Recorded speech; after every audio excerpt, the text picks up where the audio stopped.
Praise the lord. Hallelujah hallelujah. అందరికీ shalom.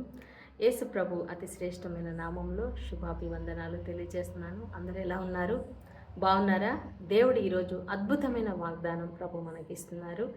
కీర్తనలు 32:8 ప్రియులారా, నీకు ఉపదేశము చేసేదను, నీవు నడవవలసిన మార్గమును నీకు బోధించెదను, నీ మీద దృష్టి ఉంచి నీకు ఆలోచన చెప్పేదను. హల్లెలూయా.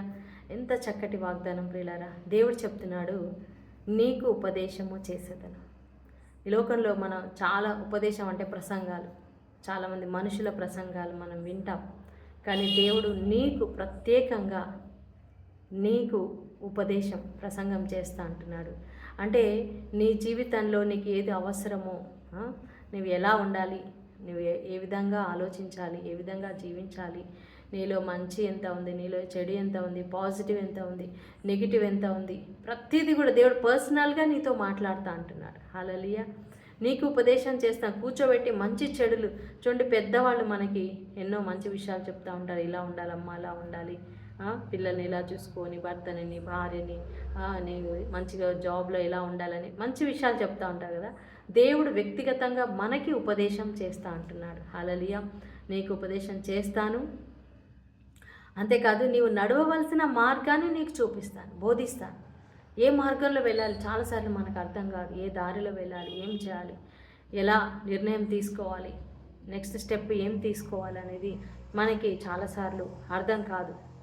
ఆ సమయంలో మనం దేవుని సన్నిధికి వెళ్ళాలి, దేవుని అడగాలి, ప్రభా నాతో మాట్లాడండి, నాకు ఉపదేశం చేయండి, నేను ఏ మార్గంలో వెళ్ళాలి, నేను ఏం చేయాలి అనేది నేర్పించండి అని అడిగినప్పుడు దేవుడు తప్పకుండా మనతో మాట్లాడుతూ అంటున్నాడు. అంతేకాదు లాస్ట్ మాట, నీ మీద దృష్టి ఉంచి నీకు ఆలోచన చెప్పేదను. నీ మీద దృష్టి ఉంచి, చూడండి మనుషులు మన మీద దృష్టి పెడతారా? వాళ్ళకి ఎన్నో ఆలోచనలు ఉంటాయి, ఎన్నో విషయాల మీద వాళ్ళు దృష్టి పెడతారు.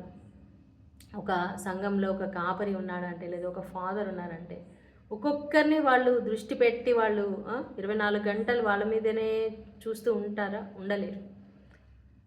కొంతవరకు వాళ్ళు చేయగలరు, ఎందుకంటే వాళ్ళు మనుషులు, హ్యూమన్ బీయింగ్స్.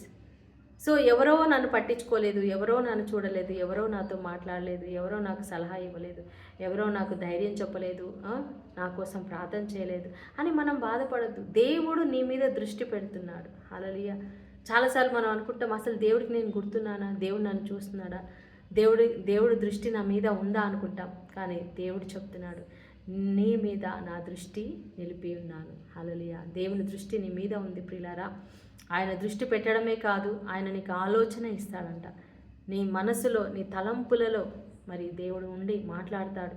నీకు ఒక మంచి ఆలోచన ఇస్తాడు. ఇదిగో ఇలా చేయమ్మా, ఇలా చేయి, ఇలా బాధపడొద్దు, ధైర్యంగా ఉండు అని ఆయన వాక్యం ద్వారా మాట్లాడతాడు, ఆలోచన ద్వారా మాట్లాడతాడు. ఎందుకంటే దేవుని దృష్టి మన మీద ఉంది. సో ఈరోజు ఎవరి దృష్టి నీ మీద లేకపోయినా యేసయ్య దృష్టి నీ మీద ఉందని విశ్వసించి ఆ దేవుని స్తుతించు. ఆయన దృష్టి ఒక్కరోజు ఒక్క క్షణం కాదండి, జీవితాంతం ఆయన దృష్టి మన మీద ఉంటుంది. ఆమేన్. దేవుడి వాక్యం దీవించింది గాక. God bless you. Praise the lord.